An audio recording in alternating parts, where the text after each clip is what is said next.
Is Payton Thorne a top half quarterback in the SEC?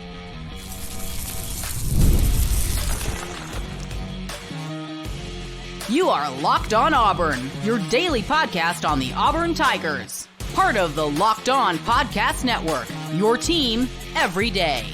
Yes, welcome on into Locked On Auburn, your daily Auburn Tigers podcast. I'm your host, Zach Blackerby, and thank you so much for making Locked On Auburn your first listen every single day. It's a Crain Kick Thursday, meaning we're joined by the Jake Crain of Crain and Company. We'll talk about how there seems to be growing confidence with Auburn over Oklahoma in a second. Jake's been saying that for a long time, but Payton Thorne, I mean, there's been attention obviously on Payton Thorne all offseason, but it seems to have amped up as more and more preseason list comes out. And like Payton Thorne's not anywhere to be seen anywhere close to the top 5, let alone the top half of the conference. And Jake, I think Payton Thorne, both with his experience and what we've seen him do at Michigan State when he had weapons around him, and now with what the staff has done to make the offense not about Payton Thorne, but about the unit as a whole. Mm-hmm. I think when it's all said and done, Payton Thorne is a top half quarterback in the SEC this year, and that's good enough for Auburn to shock some people.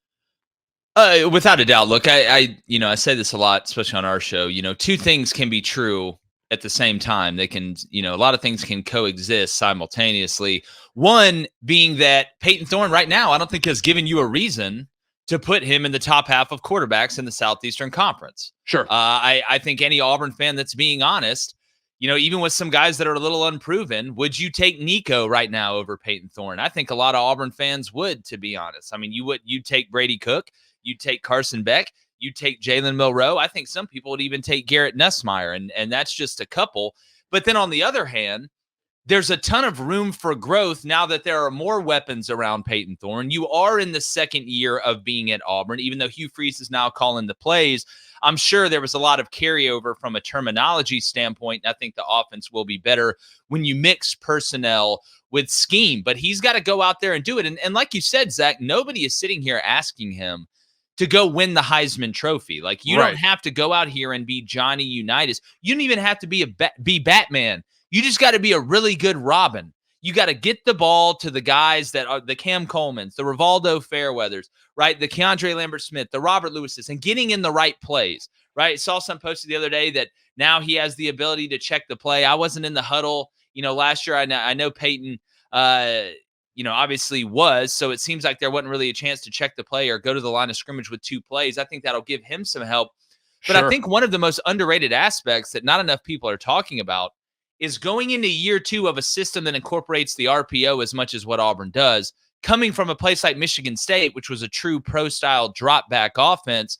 His decision-making, I think, is going to be a lot better.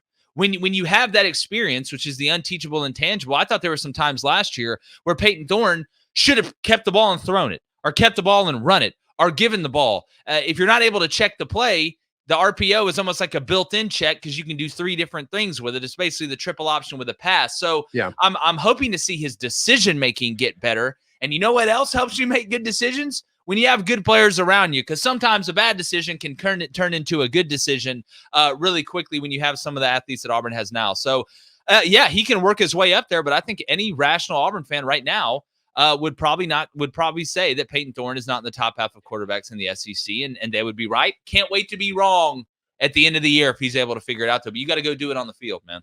Yeah, I mean, we've beaten this topic like a drum when talking about, okay, here are all the things where Auburn has made it better for Payton Thorne, whether it's the offensive line, whether it's him coming back for another year, whether it's surrounding him with more talent. But the bottom line here is Auburn threw for 162 yards a game last year. Worse in the SEC by far. And you look at some of the teams that were average in passing. Florida's offense stunk a year ago, at least by the eye test, and they threw for over 250 a game. And it's just like, we're not asking for that much improvement. We're just asking you to be okay as a passing offense and keep the rushing attack that you've got. And if you're able to do that, Jake, Auburn goes 8-4 or 9-3. Oh, without a doubt. Look, sometimes you just got to be able to get in the car and not crash it into the wall. Now, Auburn isn't built like Ohio State is built, where Will Howard really just has to sit in there and press the gas pedal and just go forward, or the way that George is obviously built. So Payton's going to have to make some of those plays, and I think he can.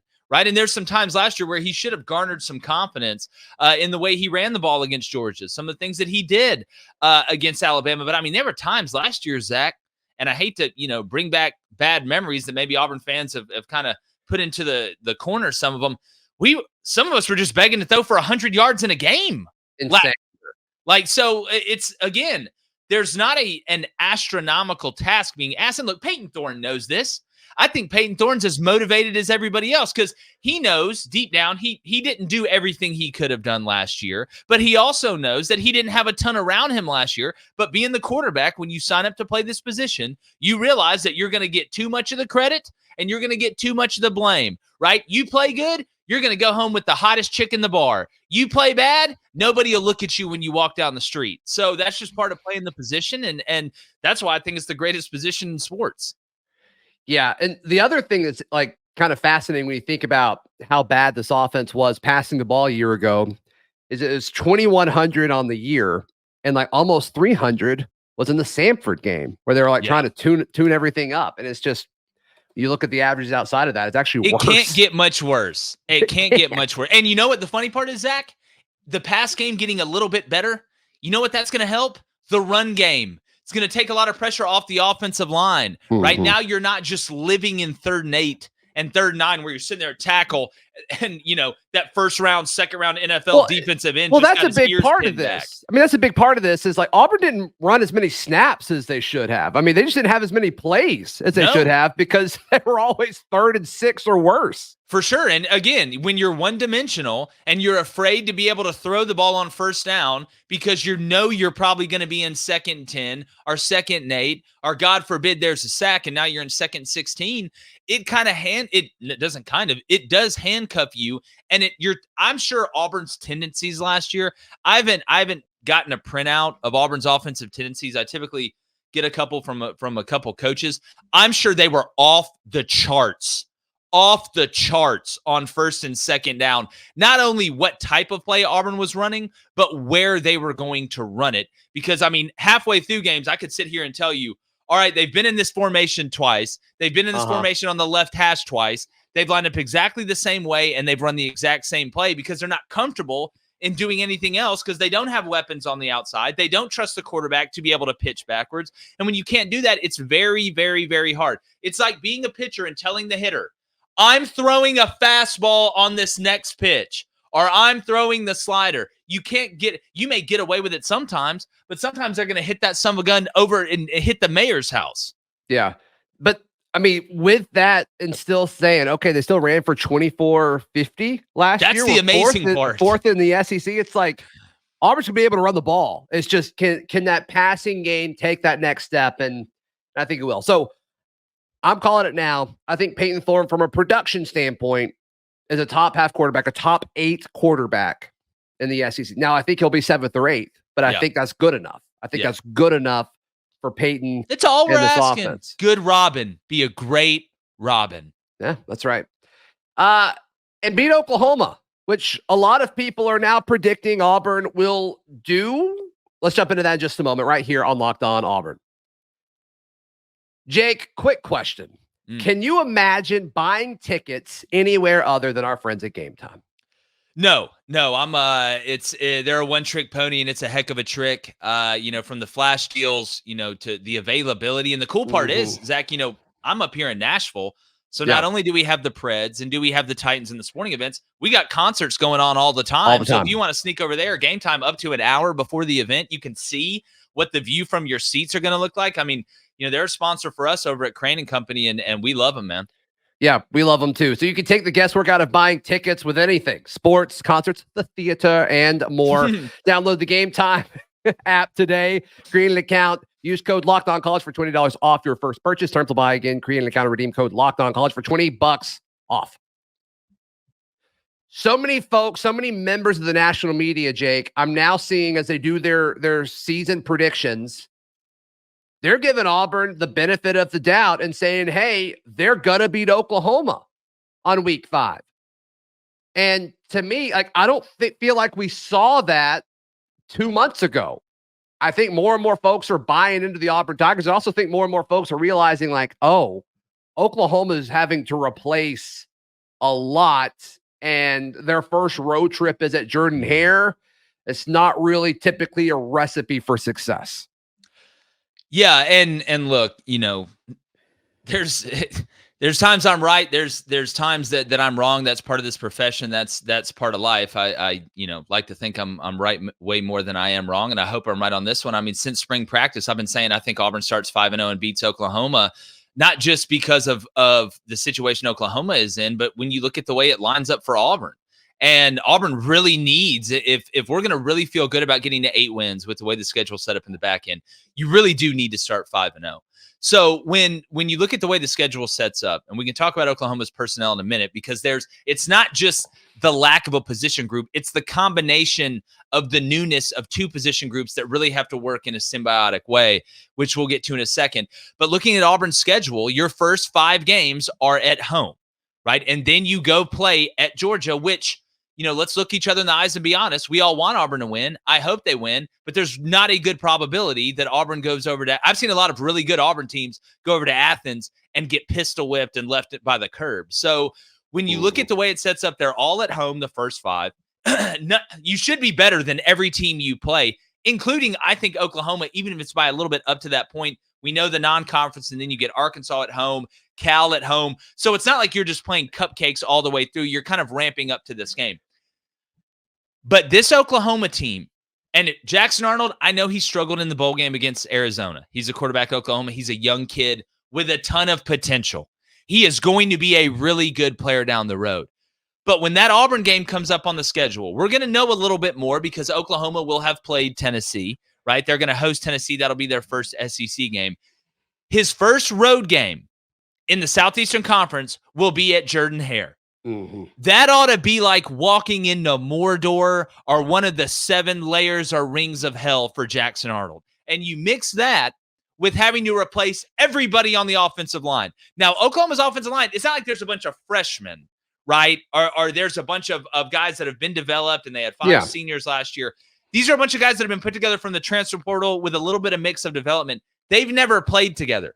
When you're playing at home, you can build chemistry a lot easier than when you can play on the road. The crowd factor for Jordan-Hare in that game can be massive. If there is not at least 3 procedure penalties, I'm talking about false starts or delay of games caused by the Auburn crowd, then the Auburn crowd has failed in that game. Ooh. Because that is how new this is going to be, right? It just, a lot of factors are building up. Auburn's better. Oklahoma is going to be a good football team. They're going to be a great addition to the SEC. This isn't a Oklahoma sucks and they're the worst and they're going to get killed every year in the Southeastern Conference. They have 5 new offensive linemen and a new quarterback. And Auburn fans know this. That is a death sentence in this conference, especially on the road. So that's why I've been saying since spring, right? And now people are starting to come home and they're starting to realize it because they just look at a lot of people in the national media, just look at brands and make assumptions and then dive into the personnel. I kind of do it the opposite way. It's a huge game for Auburn and game day probably won't be there because, that's another huge weekend in college football, but there's a really good chance. That's why Auburn fans watching this, which is a lot of you, I understand it's Locked on Auburn. You should be rooting for Oklahoma against Tennessee. You should be rooting for Oklahoma every game they play outside of when they play Auburn. Because I think there's a decent chance, Zach, that could be a ranked matchup if both Oklahoma and Auburn are undefeated. And that's great for what?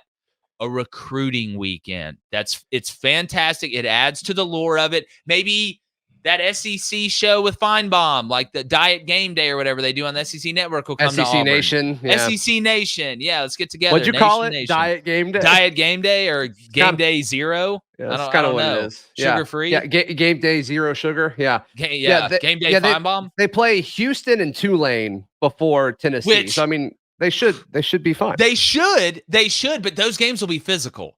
Like Houston and Tulane has some cat. It's funny. Willie Fritz went from Tulane to Houston. John Summerall went from Troy to Tulane. These two cats can coach. Willie Fritz beat us to death. Willie Fritz beat us to death twice at South Alabama.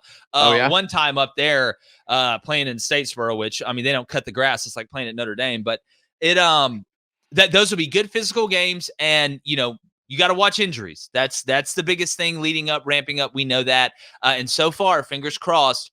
Auburn has done a good job on that front, but nobody's talking about it because nobody wants to jinx it. Yeah, nobody wants to jinx it. So we're not going to talk about it either. Jake, how can people check out everything you've got going on? Yeah, man, look, we're ripping and roaring. We're prediction week is next week at Crain & Company, which we go through. Each day is devoted to a different conference. We go through and predict everybody's record, including Auburn's.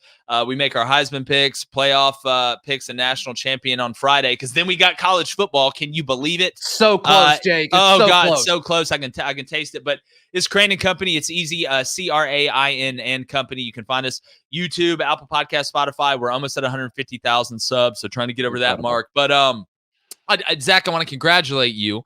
Me and you've been friends for a long while, and really proud of what you guys are doing over in the barn, over at that message board. And I'm going to try and be over there some. I was over there some the other day. It looks great, and just really proud of you, man. And nobody deserves it more than you.